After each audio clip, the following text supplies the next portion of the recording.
Vocês estão acompanhando comigo o caso da maldição da família Rubim. A matriarca morta, né, misteriosamente, apareceu morta misteriosamente, ainda em situação a ser esclarecida.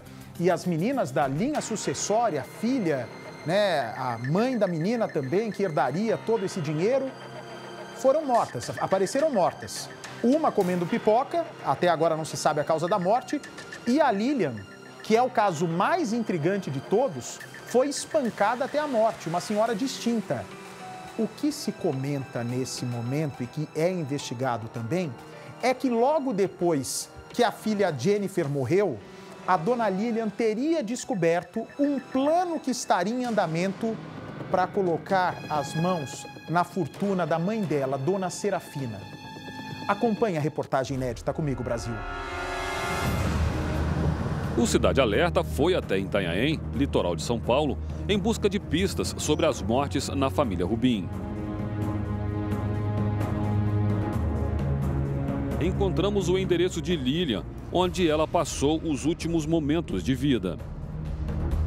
Infelizmente, só tive a notícia triste aí, dizer que ela tinha desaparecido.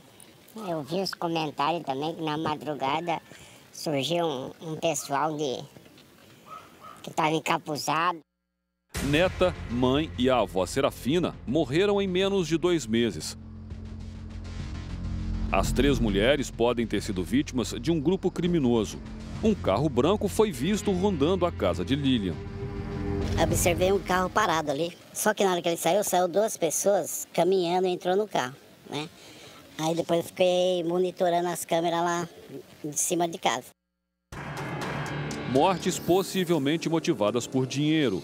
Uma herança que pode ultrapassar 2 milhões de reais. Nós estamos aguardando o laudo pericial e assim que o laudo chegar, nós vamos saber a real causa da morte. Não podemos descartar nenhuma hipótese, inclusive homicídio. A dona Lília morava nesta casa aqui, em Itanhaém, há pelo menos 2 anos. Segundo os vizinhos, era uma pessoa muito tranquila, reservada, que não gostava muito de conversar com a vizinhança. Até porque preferia muito ficar dentro de casa. Às vezes saía com o próprio carro para poder visitar a filha, que morava num outro bairro, ou para fazer compras. O que a gente percebe é que depois da morte dela, a casa permanece fechada, tem alguns pertences ainda ali dentro, porque o seu Reinaldo ainda não veio buscar, não veio retirar. A gente encontra aqui no portão, olha, já tem conta de energia que foi deixada aqui.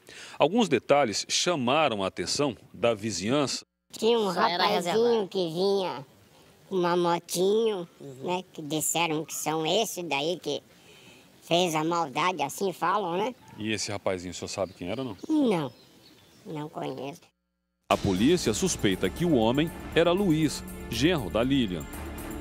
O que a gente percebe é que aqui na rua, quase todas as casas têm câmeras de monitoramento. E foram essas câmeras, inclusive, que filmaram o carro no dia 17 de abril, dia justamente que a Lilian saiu de casa e acabou sendo sequestrada pelos criminosos. Uma das casas é essa daqui.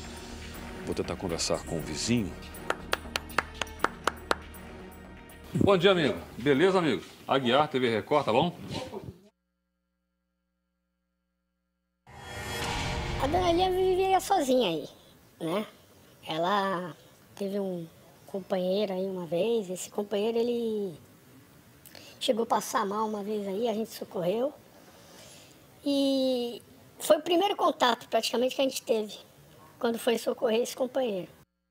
A história começou a ganhar um rumo diferente quando a dona de casa simplesmente sumiu.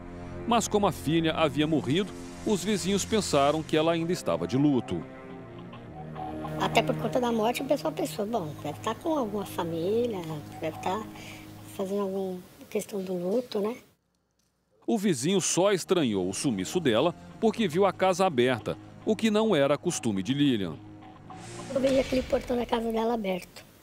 Ficou aberto esses dias todos, assim, o portão ali, como se ela tivesse saído e esquecido aberto? Isso. E eu achei estranho, porque ela nunca fez isso. E ela tem o carro dela, né, um Corsa verde, e o carro não estava ali. Aí eu parei a minha moto ali na frente e fui entrar para verificar. Ele percebeu ainda que nada havia sido levado da casa. Faltava apenas a dona do imóvel. Eu entrei e vi, né, tudo revirado, mas aparentemente normal aquilo, e não a vi lá dentro. Mas o quarto estava aceso, o ventilador ligado.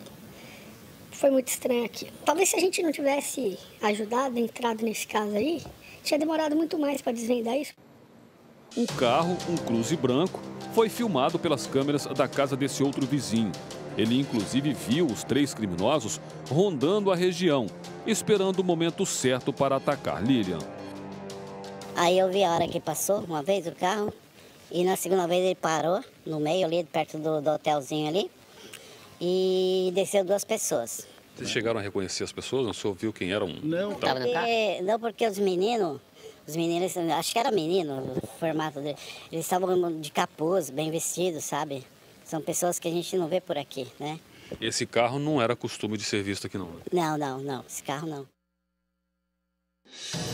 Jennifer, filha de Lilian, morava a 8 quilômetros da casa da mãe, em um bairro afastado. O imóvel tem poucos vizinhos e tanto ela quanto Luiz não costumava se relacionar com os poucos moradores da região. A casa tem muros altos e muitas árvores em volta. A Jennifer morava nesta casa aqui. Foi aqui que ela morreu de uma hora para outra, não estava doente. Um imóvel que foi comprado por ela e pelo Luiz há mais ou menos 1 ano e meio, segundo os vizinhos, que dizem inclusive que eles não eram muito de conversar com a vizinhança. Ela costumava sair cedo e voltar já no final da tarde, porque eles trabalhavam em uma loja de produtos de limpeza. Interessante é que, segundo a vizinhança, o Luiz costumava sair sempre primeiro de moto, carregando a enteada, que hoje tem 9 anos de idade, justamente a enteada que denunciou o padrasto de ter sido abusada durante 3 anos, desde os 6 anos de idade. Logo em seguida, a Jennifer então saía com o filho mais novo e aí sim eles iam trabalhar. No dia que a Jennifer morreu, ela estava aqui dentro, acompanhada do Luiz e dos 2 filhos. Segundo os próprios vizinhos e a própria família também do Luiz, a irmã dele contou para a polícia que eles estavam tranquilos, se preparando para assistir um filme, quando de repente ela teria se sentido mal, desmaiado e não acordou mais. Segundo a vizinhança, no dia da morte de Jennifer, Nayane, cunhada dela e irmã de Luiz, foi vista no imóvel com o mesmo carro branco que pode ter sido usado para perseguir Lilian, mãe de Jennifer. Os parentes do Luiz costumavam vir aqui? Não, costumavam vir. Só depois que a menina morreu que começou a aparecer, né? E ela veio no que carro? A Nayane chegou aqui no que carro? Um carro branco. Sozinha? Não, veio mais gente com ela. Não sei se era irmã ou... Era alguma coisa dele. O casal tinha muitos animais, 5 cães e vários gatos. Com a morte de Jennifer, os bichos foram colocados na rua por ordem de Luiz. Alguns vizinhos se uniram e têm alimentado os animais. Esses cães aqui, então, eram da Jennifer. Esses 2 animais eram da Jennifer. Era Vocês é que estão cuidando deles? Eu estou cuidando deles. Ficaram abandonados aqui? Não tem ninguém para cuidar e só trouxe para cá? Eu trouxe para cá e estou cuidando deles, né? Porque eu não posso estar deixando ele na rua para morrer de fome. O senhor sabe quem foi que colocou eles na rua? Ele que mandou. O Luiz é que botou os cães na rua. O moreninho que fica na loja, não tem para ele não deixar os cachorros na rua, porque ele não sabe viver na rua, para não ser atropelado, né?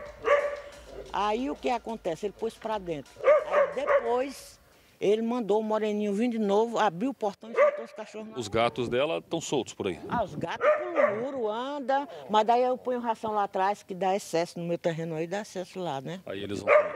Aí os gatinhos pulam, comem lá. Para a polícia, o caso ainda é cercado de mistério. Neta e avó foram envenenadas? Dona Lília, mãe de Jennifer, foi morta porque sabia demais ou simplesmente porque não aceitava o relacionamento da filha com Luiz? E mais, Nayane e Luiz, irmãos, se juntaram com outros 3 irmãos para exterminar a família e ficar com os bens? Perguntas que só vão ter respostas depois que o exame feito na Jennifer e na dona Serafina for divulgado.